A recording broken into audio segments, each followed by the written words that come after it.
feeling about that, but I really think it's misguided. I don't think the problem is printing fiat currency. That's, I mean, just in a, I mean, if you eliminate capitalism, you know, okay, then there are other options. But in a, but that's not on the agenda. We have a state capitalist economy, you know, maybe in the long term it can be worn away, maybe overthrown, I hope so. But the issue now is how do you function in a sensible state capitalist economy? And you cannot do that without a central bank that controls currency. In fact, if it wasn't for the Federal Reserve's ability to print money, we'd be in a deep depression right now, a worse depression than the 1930s. And what's, you know, since the sensible thing isn't being done for political reasons, the sensible thing would be creating demand by government investment. But for reasons that we can go into, that's not being done. In our state capitalist economy, the only alternative is the one that Bernanke has used. And if it wasn't for their option, we would be in a deep depression. Now, what's the debt ceiling issue? Well, that's, first of all, it should be recognized that the debt is not a serious problem. Certainly the deficit is not a serious problem. There are long-term problems about the debt, but they are so remote they don't bear on policy. As far as the deficit is concerned, remember, that's not the same as the debt. As Clinton left office, it's not that long ago, we had a surplus, no deficit. It's not a deep structural problem.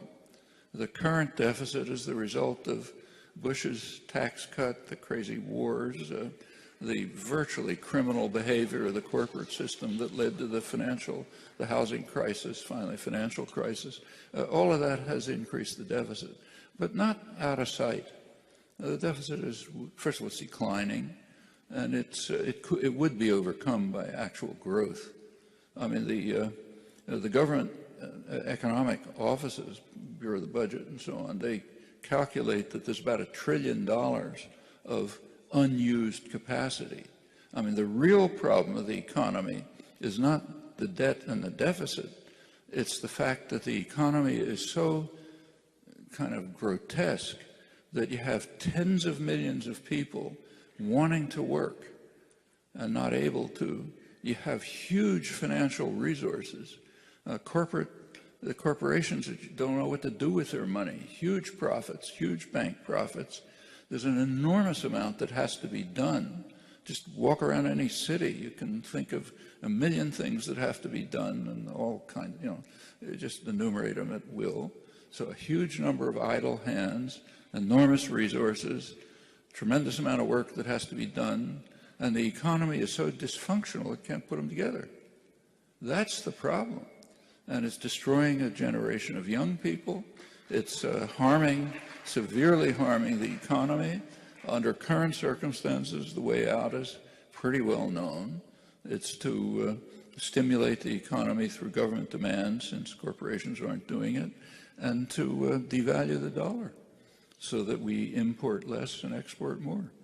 These are methods that are technically feasible, but not politically feasible. And I think we have to ask about that.